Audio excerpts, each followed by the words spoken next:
que será exibido a seguir é de total responsabilidade de seus produtores e idealizadores. Unitintas apresenta Sociedade em Questão, na Fonte TV.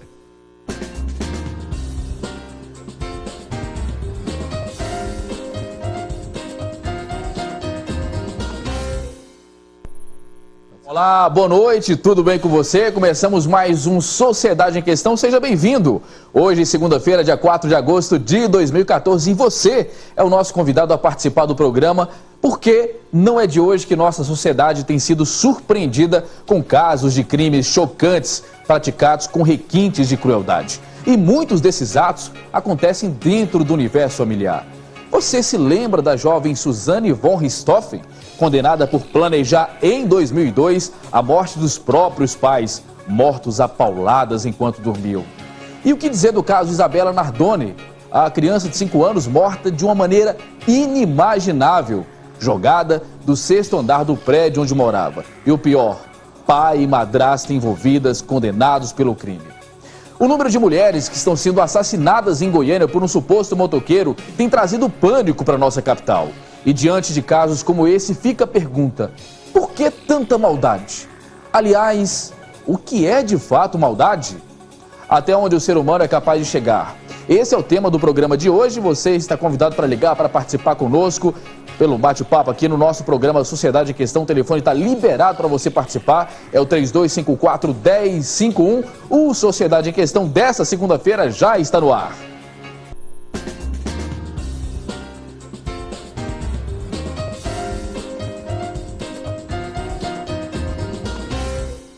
Olha, o dicionário Michaelis define maldade de diversas maneiras: qualidade de mal, ação ruim, iniquidade, crueldade e teimosia de criança. Se analisarmos os atos cruéis ocorridos na sociedade moderna, o nazista, que segundo relatos históricos matou mais de 40 milhões de pessoas, até os grandes conflitos e guerras que dizimam de maneira maldosa diversos seres humanos. No Brasil, cresce cada vez mais o número de pessoas vítimas de crimes em decorrência do tráfico de drogas. O problema disso tudo é que a palavra piedade parece não existir para muitas pessoas. E para tratar desse assunto tão polêmico e paradoxo, está conosco o advogado criminalista e membro da Comissão de Segurança Pública da OAB Goiás, Tarian Chaveiro Martins. Doutor Tarian, boa noite, é um prazer tê-lo aqui no Sociedade em Questão. Boa noite, Sr. Gismar, boa noite, doutor Marcelo, boa noite, doutor Alberto, boa noite quem nos acompanha em casa. E está conosco também Marcelo Trindade Júnior, ele que é médico psiquiatra e professor de psiquiatria forense da UFG. Muito boa noite para o senhor, seja bem-vindo. Boa noite, Sr. Gismar, boa noite, professor Alberto, boa noite, Tarian. E conosco também, para nos ajudar a fazer o Sociedade em Questão, o professor Alberto da Silva Moreira, teólogo e cientista político da religião, professor na PUC Goiás. Professor, seja muito bem-vindo, obrigado por estar conosco. Boa noite, Sejmar, boa noite, colegas, boa noite a todos os telespectadores. E eu convido você a participar do nosso programa, dar a sua opinião. Você pode participar e falar com a Lília, deixar sua mensagem, ou pode participar ao vivo aqui do Sociedade em Questão. Será muito bem-vinda a sua opinião, a sua sugestão. Ajude-nos a fazer esse programa. Eu quero começar a fazer uma pergunta para os três, começar com o senhor, doutor Tarian. O que é maldade na sua opinião, no seu ponto de vista? Olha, Sr. Gismar, a maldade, ela é um critério e um conceito muito difícil de se conceituar, né? Porque ela precisa de um parâmetro. Mas eu acho que principalmente a maldade é a ausência de alteridade, a ausência de perceber o direito do outro e perceber o outro como um portador de necessidades e que às vezes a necessidade do outro vem antes da nossa. Muito bem. Doutor Marcelo, do ponto de vista psiquiátrico, o senhor que é da área forense, como que o senhor definiria, pela sua experiência, de acordo com o seu convívio, de acordo com a literatura aí, também da medicina forense, da medicina psiquiátrica, o que é maldade na opinião do senhor? Do ponto de vista psiquiátrico, não existe uma definição de maldade, né? A maldade nada mais é do que uma característica intrínseca do psicologismo individual de cada um, dependendo da circunstância no qual ele está inserido. Não dá para dizer que maldade seja simplesmente uma característica de um assassino ou de alguém delituoso. É uma característica inerente a todo mundo. Vamos ver se do ponto de vista teológico existe uma definição exata ou se chegamos a uma proximidade. Professor Alberto, teologicamente falando, temos uma definição ou pelo menos algo próximo do que seja a maldade? Eu creio que do ponto de vista da experiência religiosa, a experiência do mal no mundo, do mal nas pessoas, ela faz parte de toda a trajetória da humanidade. Na Bíblia se fala do mal no mundo, se corporifica esse mal na figura do demônio, mas não há uma definição. O próprio Jesus não deu nenhuma definição do mal, ele simplesmente enfrentou o mal pela prática do bem. O mal, eu concordo com o colega psiquiatra, é algo que a gente poderia talvez dividir um pouco, separar o mal que nos acomete por causa de desastres naturais, como o tsunami que trouxe tanta morte, e agora, ultimamente também o terremoto na China, que traz sofrimento, dor e morte, e aquela ação humana que se caracteriza através da violência. E o mal, a maldade do ponto de vista teológico é o fechamento para o outro, a prática da falta de respeito do espaço, dos direitos do outro, e é o fechamento para Deus, que é o último garante dessa harmonia entre as pessoas. Muito bem, amigo telespectador, você já percebeu que a palavra maldade, ela não tem uma definição, o ato maldade não tem apenas uma definição, o que nos chama, faz com que a gente chame você a participar e dar a sua opinião também, que é muito importante. Eu quero perguntar para o doutor Tarian, na opinião do senhor, o senhor que faz parte da OAB São Goiás, a nossa legislação, as nossas leis, ela está propiciando para que nós tenhamos aí, digamos, essa maldade, já que não temos uma definição, mas esses atos maldosos sejam efetuados de uma maneira, digamos assim, sem limites? É preciso diferenciar dois aspectos nesse tipo de pergunta. Primeiro, o rigorismo e o enrijecimento de leis penais, elas não significam necessariamente que isso vai trazer uma diminuição da criminalidade. Colocando maldade como criminalidade, colocando esses termos, o enrijecimento da lei penal, ela não traz necessariamente a diminuição disso. Por exemplo, eu gosto muito de citar o filósofo francês Michel Foucault, quando ele, analisando os documentos históricos por volta da Revolução Francesa, ele viu que nos dias que haviam execuções em praças públicas da guilhotina, as pessoas eram guilhotinadas em praça pública, a criminalidade aumentava. Ainda que a lei naquela época fosse muito mais rígida que hoje em dia. O que isso nos leva a concluir? Que a certeza da punição que combate a criminalidade, não o enrijecimento penal. E também não a punição pela própria punição, mas sim uma punição justa. As leis no Brasil, respondendo a outra parte da pergunta, seu Gismar, as leis no Brasil, elas são sim muito rígidas e elas são sim cumpridas, mas para determinada parte da população. É um código penal e são leis segregatórias e elas escolhem determinadas parcelas da população para elas serem cumpridas. Então eu não acho que no nosso atual sistema e nosso Estado Democrático de Direito, a falta de lei... Primeiro, eu não acho que haja falta de lei, porque existem bastante leis. E eu também não acho que a maldade ou os atos delituosos, eles derivam propriamente do poder legislativo, de algo que ele possa fazer ou não possa fazer, mesmo porque a lei ela não proíbe nada. A lei só diz, se você matar alguém, você pode pegar tal pena. Se você matar alguém da seguinte forma, você pode pegar outra pena e assim por diante. Olha, nós estamos vivendo aí uma situação muito complicada, são dezenas de mulheres mortas de janeiro até o presente momento, inclusive esse final de semana foi muito violento, foi terrível, tivemos o caso da adolescente que foi assassinada, infelizmente, aí de 14 anos, num ponto de ônibus, e surgiu aí um boato, através do WhatsApp, uma mensagem no aplicativo, na rede social, que teríamos em Goiânia a existência de um serial killer. Nós tivemos poucos seriais killers em Goiás e no Brasil. Professor Marcelo, o senhor acredita, lógico que nem a Polícia Civil ainda deu uma definição exata, eles acreditam que não, mas não descartaram a possibilidade. Mas o senhor que trabalha justamente nessa área, o senhor acredita que, de acordo com a derivação desses crimes, temos possibilidade sim da existência desse sujeito, desse matador em séries que está dizimando essas moças? Seria uma irresponsabilidade da minha parte, enquanto profissional da psiquiatria, afirmar categoricamente que exista um serial killer em Goiânia. Como também seria irresponsável negar tal acontecimento. Na verdade, o serial killer, ele é uma derivação alegórica dos transtornos de personalidade do tipo antissocial, antigamente conhecidos como psicopatas, né? Que eram pessoas frias de ânimo, calculistas, desprovidas de afeto ao outro, da capacidade de ter sentimentos de compaixão, enfim. E o serial killer, na verdade, comete atos em série de acordo com um padrão determinado. Não dá para dizer, com as informações que a gente tem da mídia, que seja um serial killer, ou que seja um grupo de pessoas envolvidas aleatoriamente, ou que seja um serial killer e um copiador. Então, não há indícios de que a gente tenha essa certeza de ser um serial killer. Também não dá para negar que a estranheza com que esses crimes... E é um alerta para a nossa sociedade que sempre fechou os olhos para a existência desse tipo de situação, desse tipo de crime. Isso não é novidade. Nunca foi.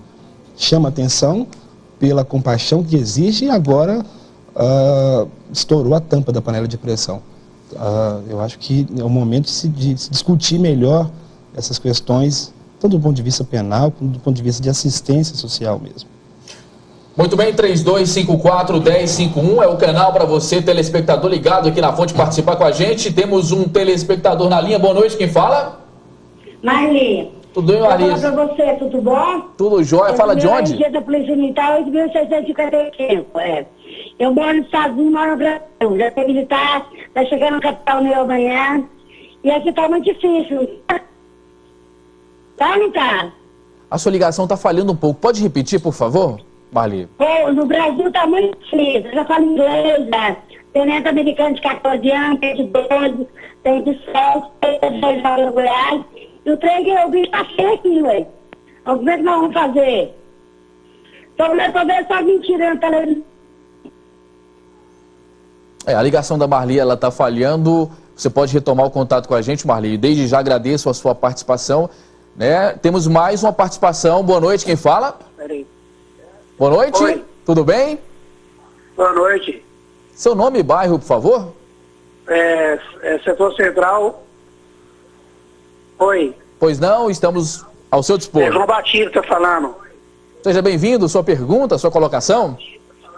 A minha pergunta é o seguinte. Eu gostaria de verificar com vocês, essa pessoa que está matando, os exames quando faz o exame balístico é da mesma arma?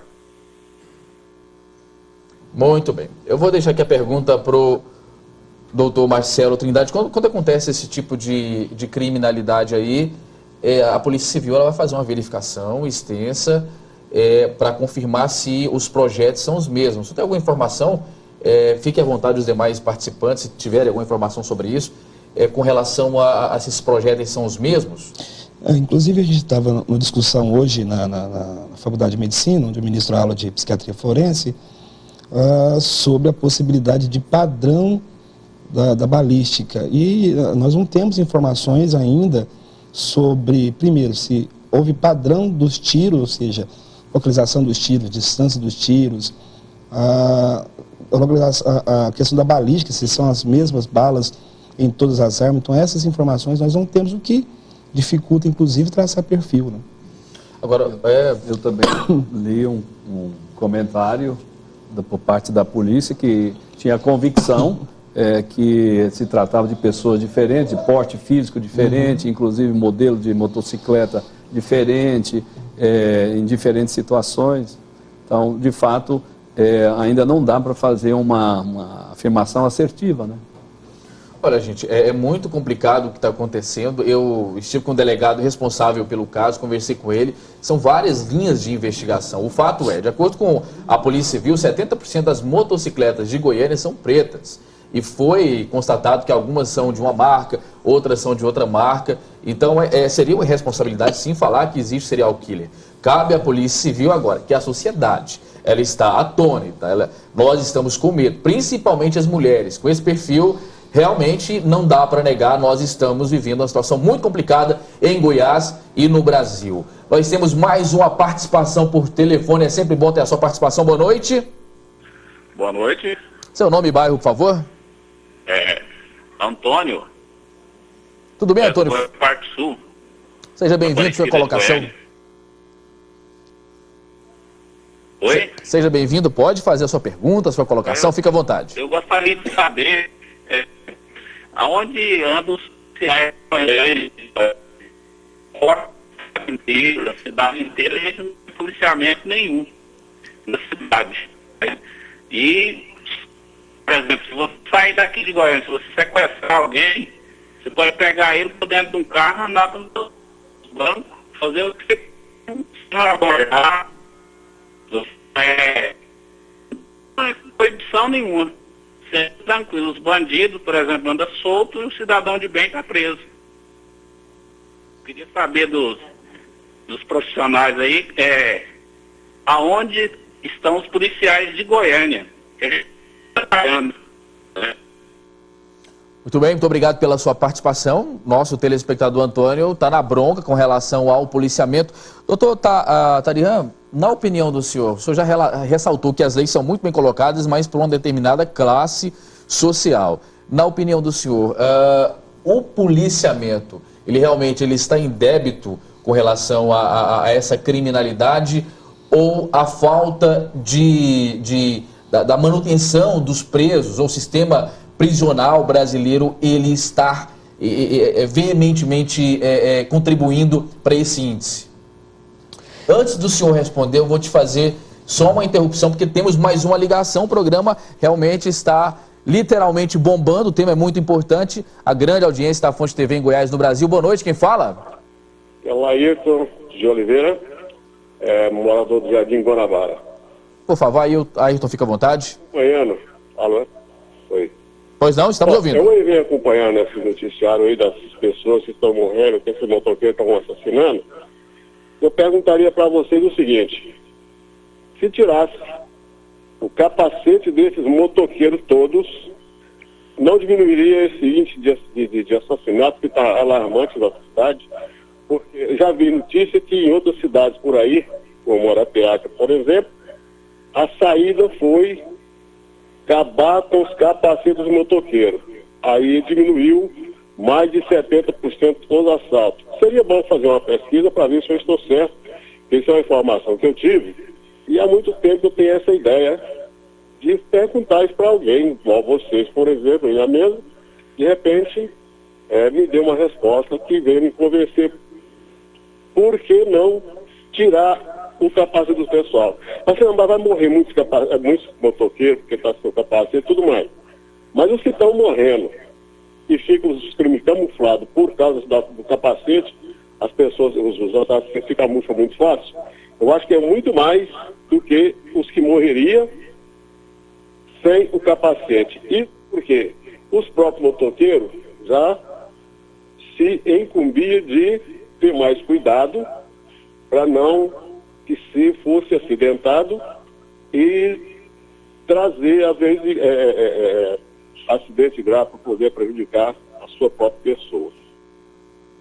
Muito bem, muito obrigado pela sua participação. Como telespectador tem vez aqui no Sociedade em Questão, tínhamos duas participações. Vamos responder então a primeira. Eu estava perguntando ao doutor Tarihan com relação à crítica feita por um telespectador sobre a questão do policiamento, e eu questionei a questão da não permanência dos presos no sistema prisional brasileiro, da facilidade de um habeas corpus, entre outras coisas. Eu queria saber do senhor, qual a sua opinião sobre isso? O Brasil atualmente tem a terceira maior população carcerária do mundo. Nós só perdemos para a China e para os Estados Unidos. que não são bons exemplos. Os Estados Unidos são um país politicamente de primeiro mundo, desenvolvido, só que os problemas que eles enfrentam em relação à segurança pública e criminalidade são parecidos com os nossos, não com países que disputam o poder político com ele no mundo. Então, é preciso tomar bastante cuidado quando a gente fala em relação à impunidade e que as pessoas não ficam presas no Brasil. Você acha que fica presa veementemente? É a terceira maior população carcerária do mundo. E essa onda de... Porque a gente que acompanha fazendo matérias jornalísticas, o indivíduo é preso e, de repente, alguns dias depois, os delegados, inclusive, reclamam muito disso. Eles estão soltos. Isso é uma minoria, na opinião do senhor?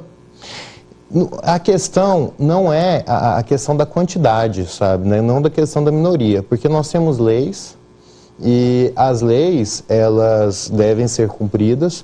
Nós temos, a partir de 2011, com a Lei 12.403, que nós chamamos de medidas cautelares diversas da prisão, que são medidas alternativas ao simples encarceramento. Só que proporcionalmente, no meio, se dado muito mais uma prisão preventiva do que propriamente uma medida cautelar alternativa, sabe? Então, o primeiro impulso das autoridades, via de regra, é tentar prender. Sabe? Agora, as outras coisas, os outros formas, os outros caminhos do direito para que a pessoa seja posta novamente em liberdade, são casos individuais muito complicados, porque existe uma série de requisitos para a pessoa ficar presa, entende? Então, você precisa analisar individualmente para ver se cada situação, ela corresponde aos requisitos da manutenção da prisão ou da sua revogação ou relaxamento. E nós temos mais uma participação por telefone. Alô, boa noite. Boa noite, Divino Alves, taxista, setor universitário. Olá, Divino. Seja bem-vindo. Sua pergunta ou colocação? Eu tanto queria fazer uma pergunta como uma crítica. Estamos vendo a população de Goiânia em pânico, principalmente as mulheres. Eu vou dizer, uma coisa mais gravante que está em Goiânia, no estado de Goiás.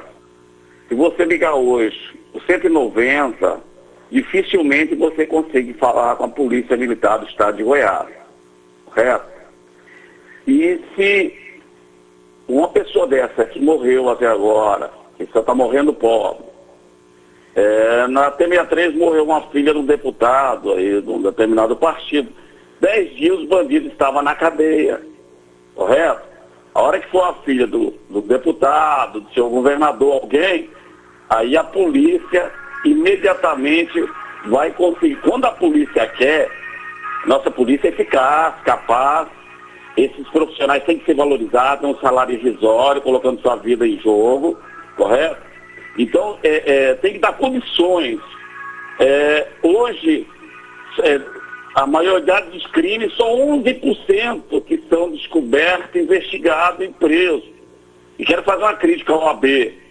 A maioria desses advogados ficam aí na porta de cadeia, soltando bandidos, assaltantes, correto? E nós estamos aí refém desses bandidos. Então, tem que ter, é um ano político, tem que ter uma reforma. Nosso Código Penal é arcaico, mais de 100 anos. Tem que ter uma reforma urgente do Código Penal, porque os políticos não querem, o Executivo, o Legislativo e o Judiciário não querem essa mudança. E temos que ter uma mudança urgente para que a população, a sociedade venha a ter segurança e qualidade de vida. O povo está com medo de sair às ruas. Abraço a todos, Divino Alves, taxista. Muito bem, Divino. O senhor é uma prova viva, assim, é um meio, né? A pessoa que está aí vivendo nas ruas de Goiânia de dia à noite, né? O taxista, ele é muito visado. Olha, nós temos duas perguntas a serem respondidas. Nós vamos para um rápido intervalo comercial e voltamos daqui a pouco com Sociedade em Questão, falando sobre a maldade.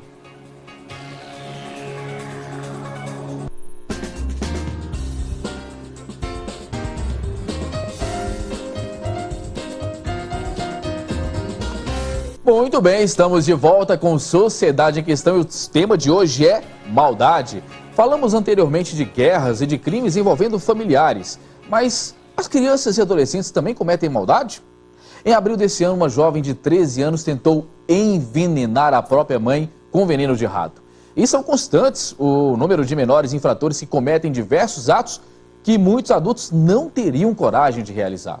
Continuamos a discutir o tema maldade aqui no Sociedade em Questão e nós atendemos 2 telespectadores.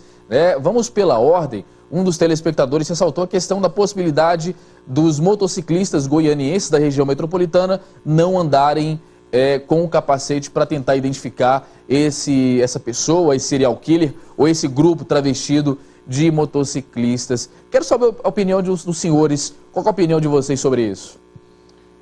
Existiu, na realidade, essa é uma reclamação recorrente das autoridades policiais, né? A questão do capacete, da dificuldade de identificação. Existiu um projeto de lei que nele era previsto a possibilidade do capacete de acrílico, que ele é todo transparente. Porém, em relação ao custo, onerava muito, então foi posto de lado. Mas é importante frisar que não se deve, por causa de um ato que possa vir ser cometido, que nós não temos certeza, tolir os direitos humanos de outras pessoas, inclusive o direito à saúde. Muito bem, nós temos mais um telespectador na linha. Muito boa noite, quem fala? É Delbrando, de Bonfinópolis. Boa noite, meu prezado. Eu estou ouvindo o programa aqui e acho muito essa questão aí que vocês estão aí divulgando. Eu quero só dizer para vocês que a maldade já vem desde o começo do mundo. E segundo, o povo hoje perdeu o amor de Deus. Que as pessoas que têm amor a Deus, eles não procuram prejudicar o próximo. O senhor concorda comigo? Com certeza. Muito obrigado pela participação do nosso telespectador em Bonfinópolis. Eu vou passar a pergunta aqui para o professor Alberto da Silva, ele que é teólogo. Eu quero aproveitar a pergunta do telespectador e perguntar para o senhor, professor, a primeira maldade do mundo, a gente poderia dizer que foi a maldade de Caim contra Abel, de um irmão contra o outro? É difícil dizer se foi o assassinato de Abel por Caim, mesmo porque se trata de um texto paradigmático, que não se deve levar ao pé da letra. Se trata de uma história bíblica, um gênero literário. Mas, com certeza, aquilo que o telespectador está dizendo, a experiência de que o mal no mundo é muito antigo, a gente deveria, talvez, fazer aqui uma distinção entre a maldade pessoal e aquela maldade que está encarnada nas estruturas sociais. Quer dizer, o mal não é simplesmente, nós tendemos a personificar muito rapidamente e colocar a culpa em um. Eu tenho medo, por exemplo, toda essa discussão hoje aqui, que daqui um pouco a gente acha um bode expiatório, alguém que aparentemente tem uma moto preta e um capacete preto, e a população vai querer fazer justiça com as próprias mãos. Isso é terrível, isso também é muito antigo na humanidade. Então, abrir um pouquinho mais o leque para perceber que há maldade pessoal, e ela se expressa como violência. A gente deve distinguir entre maldade e violência. Maldade é algo mais metafísico, algo mais que a gente deveria incluir talvez a própria natureza, como eu disse. Agora, existe a maldade pessoal, grupal, de classe, coletiva, que se encarna nas estruturas, e essa é anônima. Por exemplo, quem que criou o sistema de escravidão no mundo? Não é? Quem criou o sistema do colonialismo? Não tem uma pessoa, não é uma maldade pessoal, é uma maldade grupal, de classe, de países, e essa faz muito mais dano, mais sofrimento do que, às vezes, um assassino, por mais que isso nos escandalize. Devido à escalação da violência do indivíduo que a gente, talvez, crie um pouco mais de sensibilidade, mas eu semanas mal consigo dormir pensando nas crianças e na maldade que está sendo cometida contra os palestinos no gueto de Gaza, não é? Que se tornou mais do que um campo de concentração, um tiro ao alvo. Então, a nossa solidariedade cristã ou não cristã, que ela se expanda um pouco mais para perceber na própria a pergunta do telespectador, estava embutido isso, o fato de que para nós é muito fácil procurar culpados, e isso a gente deve fazer isso.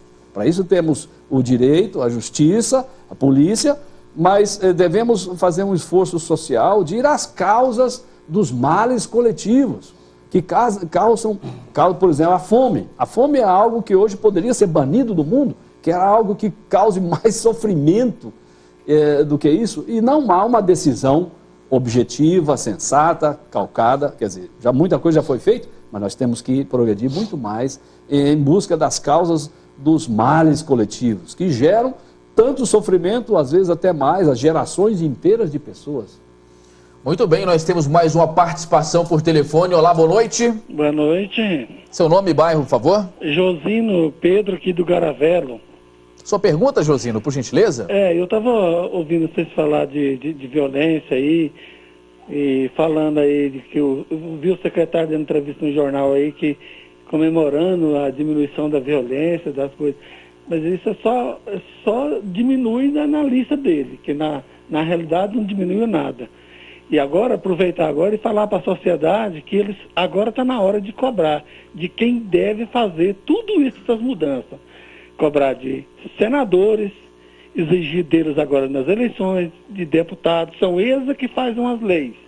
São eles que têm que fazer lei, não é fazer esses michurucas de lei, que as leis hoje só punem quem é do bem, quem é do mal entra e sai sorrindo e debochando os outros ainda. Então, sociedade brasileira, por favor, é hora de exigir dos deputados federais, dos senadores, para fazer lei, para punir. E esses de menor também, tem que ter punição bem mais severa para eles. Não é passar a mão na cabeça igual muitos gostam de passar por aí, não.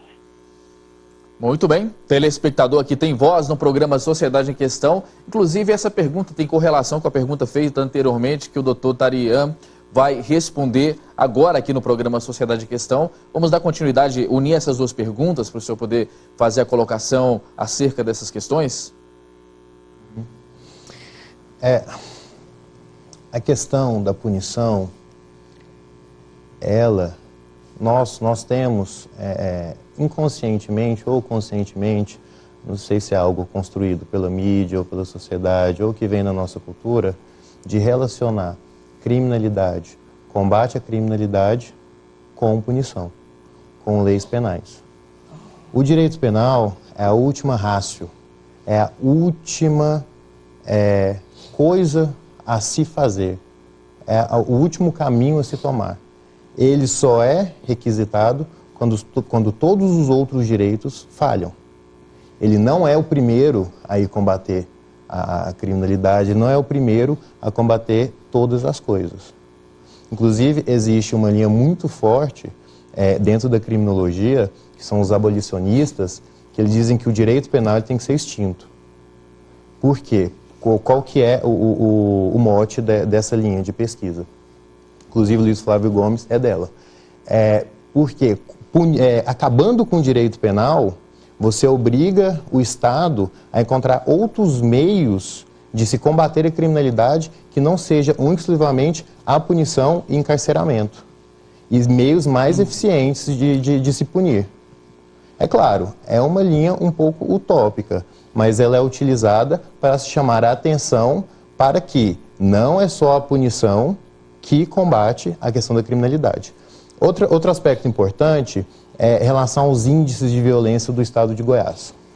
No último mapa da violência de 2014, que é o documento mais bem estruturado que nós temos hoje em questão de índice de criminalidade, ele, nos últimos 20 anos, fazendo um recorte de 20 anos no estado de Goiás, a criminalidade ela aumentou um pouco, depois ela se manteve. Só que ela se manteve num patamar alto, né? Então, quando as autoridades vêm a público falar que os índices de criminalidade eles estão se mantendo, ou até de vez em quando caindo, é por causa disso. É a questão do parâmetro. Eles se mantiveram, cai um pouco, volta um pouco. O que preocupa é que nesse último mês de junho, proporcionalmente, em números absolutos, inclusive, foi o mês mais violento da história do Estado. 80 homicídios, né? 80 homicídios. Só que em contrapartida, em fevereiro, foi o fevereiro mais tranquilo de 20 anos. Então, na média, se mantém. Muito bem, eu quero perguntar aqui para o doutor Marcelo, ele que é psiquiatra forense, professor também nessa área.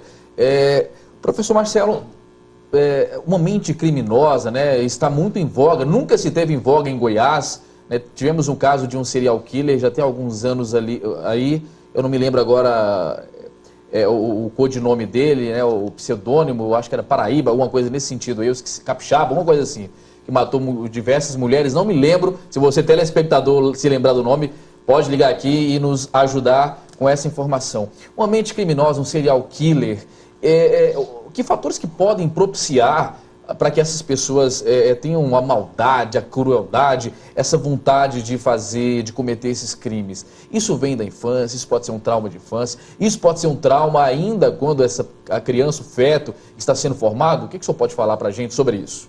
Ótimo, obrigado pela oportunidade. Quando se fala de maldade, a gente está sempre analisando a maldade do ponto de vista criminal, pura e simplesmente. E o doutor Tarihan justifica que não existe uma melhora do padrão da criminalidade com caráter punitivo. Haja vista que o direito penal, ele é, na concepção dele, ideal. A mim me parece que o que nós estamos discutindo é micro e o que se deve ser discutido é macro. A maldade vem, como a gente assiste hoje no dia a dia, de uma banalização das relações humanas, uma banalização do valor que o outro tem para você, para mim, para qualquer outro, em qualquer situação. Em cima disso, os vieses que sobram, o viés de violência, o viés da estupidez humana. Você hoje dirige um carro a 120 por hora, isso é tanta maldade quanto você ameaçar uma pessoa com uma arma. Você está colocando uma série de outras pessoas em risco. Então se tornou muito fácil se tornar criminoso, cometer crimes, desde pequenos furtos até chacinas e assassinatos de grande porte. A questão é, o direito penal evoluiu para que isso fosse trabalhado de menor maneira? Segundo, por que tanta maldade? Como você abre o leque do ponto de vista social, você banaliza os valores, isso é passado também de gerações para gerações. Então a mente criminosa, do ponto de vista psicopatológico, levando em consideração o extremo de tudo que é o serial killer, ele tem raízes na infância, do condicionamento das relações humanas, das banalizações afetivas, da deturpação de valores, aliado a uma questão genética pré-estabelecida, que é uma carga que a gente traz. Então isso tudo combinado é esse vulcão todo que nós temos, né? Uma pessoa mata o outro, limpa o sangue na camisa, vira de costas e aquilo é como se eu tivesse feito compras no supermercado, né? Então não tem mais a questão, olha, como é que eu vou traçar um perfil de uma mente criminosa? Porque não é só o psicopata que mata, a pessoa que não tem um transtorno de personalidade antissocial mata, uma pessoa no trânsito explosivo mata, uma pessoa que tem algum outro transtorno psiquiátrico pode vir a cometer um crime, e pessoas que não têm nenhum tipo de transtorno psiquiátrico também podem cometer um crime. Então, quando eu digo mente criminosa, é um aspecto pequeno, muito micro, pontual. A criminalidade está muito maior do que isso. Então, acho que a banalização das relações sociais e do valor do ser humano é que gera toda essa maldade do ponto de vista conceitual, claro. O programa Sociedade em Questão, falando sobre maldade e todos os seus vieses. Temos mais participação. Boa noite. Boa noite. Seu nome e bairro, por favor. Aqui é o Adão Silva, do Jardim Bela Vista. Olá, Adão. Seja muito bem-vindo. Sua pergunta, por favor. Obrigado. Eu queria fazer uma pergunta simples, né? É sobre os assassinatos. Continuando aí, nenhuma câmera flagrou esse motoqueiro, a placa dessa moto, a imagem desse sujeito? Essa é a minha pergunta. Muito bem, nós temos mais uma participação por telefone. Boa noite, quem fala? Pedrina. Desculpa, seu nome? Pedrina. Pedrinha, fala de qual bairro, qual cidade? Eu falo do Goiânia Parque Sul, Aparecida. Por favor, sua colocação. A minha colocação sobre esse assassino que está aí matando as mulheres na rua. A gente fica preocupada em saber alguma resposta das autoridades, como eles vão fazer para pegar ele, para fazer alguma coisa, porque a gente tem filho também, eu tenho 2 filhas mulheres e elas saem todo dia. E eu fico na mesma preocupação que as outras mães ficam, né?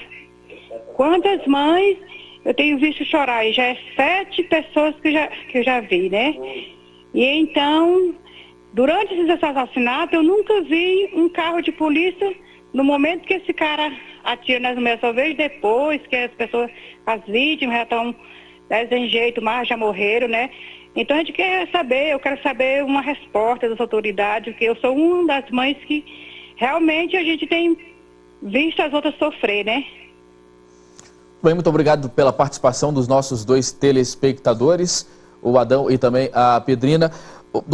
Doutor Marcelo, quando se faz uma investigação criminal, é lógico que as câmeras de segurança, primeiro, quando surgiram, as pessoas achavam que iriam resolver a questão, não resolve, mas as câmeras de segurança, elas são um forte aliado aí nas investigações. As câmeras de segurança ajudam bastante nessa questão e com certeza deve estar sendo utilizado pela Polícia Civil, que é a Polícia Judiciária é responsável pelas investigações, na busca desse motoqueiro que está vitimando as pessoas, né? E a nossa telespectadora, inclusive, está preocupada com isso, mas devemos ter uma resposta nos próximos dias ou meses aí, mas as câmeras são importantes, não é isso? Quando você vai estabelecer a elucidação de um crime, mesmo antes de se traçar um perfil de personalidade desse criminoso, você avalia a vítima, que foi ferida pelos golpes, pelos tiros, enfim, a cena do crime e toda a circunstância em que ela está envolvida, um raio de metros até quilômetros, para que você, a partir disso, trace perímetro sanguíneo, perímetro de raio de violência, distância provável dos tiros. Em cima disso é que você vai estabelecendo parâmetros para fazer uma linha de raciocínio criminalístico, do ponto de vista da medicina legal, né? E é evidente que as câmeras de segurança, elas são um fator a mais para identificação, não são uma certeza, né? Saiu uma imagem hoje, por exemplo, de um motociclista, né? Que é uma imagem de um motociclista. Não dá para dizer que é o motociclista que alvejou a menina. Mas, de um modo ou de outro, são instrumentos que a gente vai utilizando. E o que é mais preocupante nessa situação, um sociólogo chamado Adorno Horkheimer, um livro de 10 anos atrás, que é Dialeto da Concepção, disse que o que nós estamos fazendo, a nossa sociedade vive o retorno à barbárie. Então, toda aquela situação que a gente viveu há séculos atrás, nos circos, com homens sendo massacrados por leões e gente assistindo a bel prazer, a gente vê hoje abrindo a porta de casa. E há uma inversão de valores, ou seja, nós somos os enclausurados, nós procuramos os condomínios fechados, nós procuramos morar em apartamentos altos com maior grau de segurança, nós nos enclausuramos, né? E vivemos um reality show, que são câmeras escondidas o tempo todo para que tentem minimizar uma situação completa de insegurança. Muito bem, nós temos mais uma participação por telefone. Boa noite. Boa noite. Seu nome e bairro, por favor? Meu nome é Milton Alves Mendes, moro no setor Paco Oeste Industrial, Goiânia, Goiás. Quero parabenizar você e a todos os convidados aí do Sociedade em Questão. Muito obrigado. E dizer que o convidado acabou de dizer aí é a mais pura verdade, porque hoje nós, sociedade brasileira, vivemos num reality show onde você gasta milhões com câmera. Quando acontece uma tragédia dessa, igual aconteceu da menina, a polícia chega, fala pra você assim, pega as imagens, traz pra nós. Peraí, e a gente vê todos os dias a porcaria do secretário meter o pau na televisão, falar que não tem o seu Alquire em Goiânia matando essas vítimas, essas mulheres. Mas nunca vi ele falar assim, hoje eu vou pra igreja, um grupo de 5, 10, convidar um irmão, um amigo, um vizinho, para ir na igreja, fazer uma visita, ajudar a rezar, orar um culto, celebrar um culto, nunca vi. Nós que somos cristãos, pagamos o preço que Jesus Cristo pagou na cruz. Por quê? eles ficam as coisas erradas do mundo. O diabo fica fazendo bagunça e nós, os pecadores, os cristãos, limpando merda. Também muito obrigado pela participação do nosso telespectador. O professor Márcio tinha pedido a palavra, não é isso, professor? Alberto. Sim. Só Alberto, né? Eu acho que, de fato, eu também acredito, como outros e o telespectador, que a simples multiplicação das câmeras não vai resolver, apesar que pode ajudar em algumas situações. Nós estamos construindo um tipo de convivência social entre aqueles que têm mais, tentam se proteger cada vez mais daqueles que têm pouco ou não têm quase nada. Quer dizer, todo mundo parece que está procurando desesperadamente um culpado ou que se ache esse tal de serial killer para pegá-lo. Quer dizer, mas as raízes da violência estrutural, da agressividade das pessoas, ela vai continuar. As raízes provocadoras, quando eu vou ao supermercado e eu vejo uma senhora, eu faço a compra do mês e a senhora na minha frente vai com uma barra de sabão e meio quilo de arroz, aquilo é uma violência tremenda, aquilo é difícil de suportar. Ou seja, há muitas formas de violência que diminuem a dignidade das pessoas e as fazem cada vez mais acumular agressividade, que se depois se transmuta, se mostra na forma de violência destrutiva, às vezes autodestrutiva. A gente vê, por exemplo, em bairros de população de baixa renda, às vezes chamados favela, formas de autodestruição que chega ao paroxismo. Agora, nós precisamos pensar justamente as novas formas de relacionamento entre as pessoas. A banalização da vida, imprensa, as outras instituições, que a gente comece a dar chance desde criança para que as pessoas respeitem a vida dos outros, respeitem o mundo. Todo mundo aqui que também liga não está dizendo o que eu estou fazendo para diminuir a violência no meu entorno. Todo mundo está procurando um culpado para botar a culpa e depois, digamos, estraçalhá-lo. E ele, o telespectador, falou a questão de Jesus, dos cristãos. As igrejas precisam, mais do que aumentar o seu número de fiéis e de participantes, estarem preocupadas com as grandes questões sociais. Elas são instituições pedagógicas, elas ajudam e dão uma contribuição, podem dar, estão dando até, uma contribuição boa para resgatar formas de convivência social com menos agressividade, para que as pessoas saiam dos seus lugares e vão conhecer aonde moram os outros. A gente diz, não, você vai, por exemplo, numa favela, o pessoal diz, não, os brabos mesmo é daquela rua para frente. Aí você chega lá, os assassinos mesmo é mais para lá. Ora, é uma forma de segregar e dizer, eu não tenho nada a ver com isso. Então, enquanto a população estiver dizendo, eu não tenho nada a ver com isso é coisa de um psicopata só, que está provado 0,5% até 3% da população que talvez desenvolva esse transtorno de personalidade. Agora, na verdade, é uma questão que a sociedade inteira precisa tomar pé, e não é só com o aumento de polícia que isso vai ser resolvido. Muito bem, tudo que é bom dura pouco. O programa Sociedade em Questão vai ficando por aqui. Eu quero agradecer imensamente a todos os telespectadores que participaram com a gente. Quero agradecer os nossos entrevistados. Esteve conosco aqui o Dr. Tarian da Silva Moreira, advogado criminalista e membro da Comissão de Segurança Pública da OAB Goiás. Obrigado pelos esclarecimentos que o senhor colocou. Uma boa noite. Boa noite. Eu agradeço muito a oportunidade e eu convido também a população goiana a ir debater conosco da Comissão de Segurança Pública e Política Criminal da OAB, que nós estamos sempre em contato e sempre fazendo vários eventos. Tivemos agora o 2º Fórum Goiano de Segurança Pública e no 2º semestre teremos também uma programação vasta e de acesso amplo e restrito. Esteve conosco também o professor e médico psiquiatra e é professor de psiquiatria forense na Universidade Federal de Goiás, Marcelo Trindade Júnior. Doutor Marcelo, muito obrigado, uma boa noite para o senhor. Boa noite, obrigado pela oportunidade e convido aos telespectadores a reflexão do que é viver socialmente, do que é valor social, do que é relação social. E ele, o professor Alberto da Silva Moreira, ele que é teólogo, cientista da religião e professor na PUC Goiás, nos trouxe uma abordagem teológica acerca de todas essas questões. Foi um prazer recebê-lo aqui. Uma boa noite para o senhor. Boa noite, muito obrigado. Eu gostaria também de que todos pensássemos na prece de Jesus, que pede ao Pai que não nos deixeis cair na tentação, mas não é simplesmente em qualquer tentação. Não nos deixeis cair na tentação de praticar violência, mas livra-nos do mal.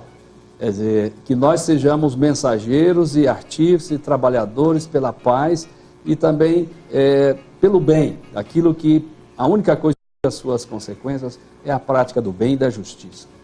Muito bem, um forte abraço para você que nos acompanhou em Goiânia e região metropolitana pelo canal 5 em sinal aberto, para você, assinante NET, que nos acompanhou em Goiânia, no canal 17, em Anápolis, no canal 4, para você do entorno de Brasília e do Distrito Federal, que nos acompanhou através do canal 15 em Águas Lindas de Goiás, e você de todo o Brasil e América Latina que nos acompanhou pelo satélite Star One B4 Brasil Sat. Foi um prazer imenso ter a sua participação. Sociedade em Questão de hoje vai ficando por aqui. Nós voltamos na semana que vem com novas discussões sobre o universo das relações humanas. E a nossa frase de hoje para reflexão é de Albert Einstein. O mundo é um lugar perigoso de se viver, não por causa daqueles que fazem o mal, mas sim por causa daqueles que observam e deixam o mal acontecer. Uma ótima noite a todos. Continue aqui na Fonte TV, que possui uma programação sempre voltada para você e para a sua família. Nós voltamos na próxima segunda-feira. Até lá, muito boa noite.